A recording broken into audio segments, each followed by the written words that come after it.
est important de retenir, c'est que c'est surtout l'ultra low cost qui sort le grand gagnant de cet été. Si je suis votre raisonnement, est-ce que les compagnies middle cost comme EasyJet vont être contraintes de dériver vers l'ultra low cost et de suivre le modèle économique de Ryanair? Je ne pense pas qu'elles le pourront.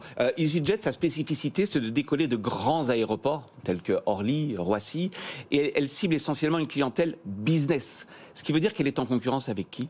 Avec les grands opérateurs historiques, notamment Air France, qui est en train aujourd'hui de développer sa filiale Transavia.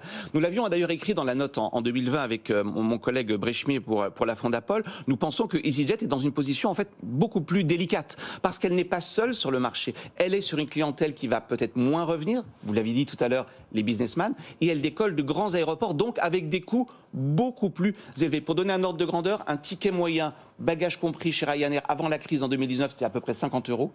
Chez EasyJet, on était à 77 €. C'est-à-dire plus de 40% au-dessus. Donc je pense qu'en réalité, il va y avoir une bataille entre les middle cost pure players, EasyJet, et les grands opérateurs historiques qui sont en train de faire monter en puissance leur filiale low cost, au premier rang desquels, bien sûr, Transavia. Transavia, vous l'avez sans doute remarqué, a quasiment doublé sa flotte. Et remplace certaines liaisons Air France bien entendu. En Europe. On voit bien que l'avenir, alors c'est à Air France de le dire, ça n'est pas à moi de le dire, enfin, je l'ai écrit, moi je pense que l'avenir en effet du groupe Air France, c'est en effet de faire monter en puissance sa filiale low cost. À terme, ça ne me semble pas du tout illogique que tous les vols qu'on appelle de point à point soient opérés par sa filiale low cost Transavia.